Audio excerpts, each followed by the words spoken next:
Hey guys, it is a beautiful day out here, but it is a little windy, so I want you to bear with me as I get this message out to you. This morning, I had three very specific things that were weighing on my heart that I wanted to share with you about men and why men are struggling with anxiety, they're struggling with depression, and they're often desperately, quietly suffering in silence. And the reason is these three things. Are you ready for this? Thing number one, your quest for comfort. And I'm going to speak to you like I would have wanted my dad to speak to me. Your quest for comfort. You are leaning into the things that are making you soft, right?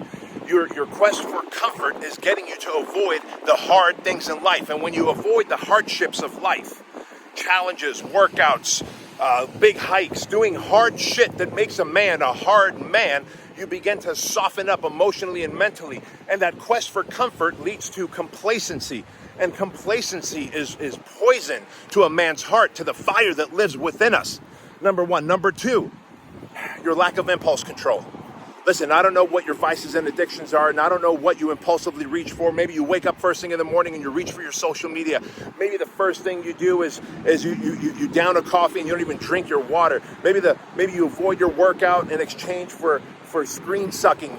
Maybe you're taking a hit of that vape pen first thing in the morning. That impulse control is what you're missing. And if you're constantly impulsively reaching for the vices, you're never going to reach for the tops of the mountains that you belong to live on, right? And thirdly, and most importantly, your standards of expectations. If you have low standards of expectations in life, then how can you expect to have the finer things in life, to have the greater things in life? Think about this. If you want to have the best in life, then you've got to set higher standards of expectations for yourself.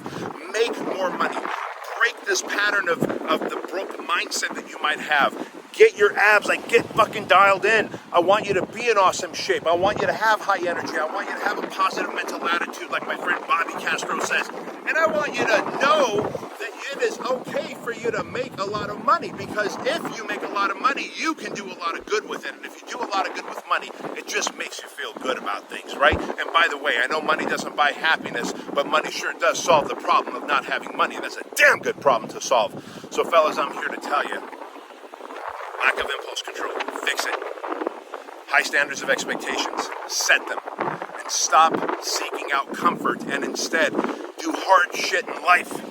And when you do, you are going to see that you are no longer anxious, depressed, and desperate, but instead purpose-driven and happy. And make no mistake about it, happiness is an inside job. I love you guys. Talk soon. And thank you so much to all of you that are supporting the Bedros Keuilian show by watching and sharing it. Man, you guys are fucking awesome. And I tell you, my expectations have been blown away with the way you guys are just locked on to the BK show. Thank you so much. Much love.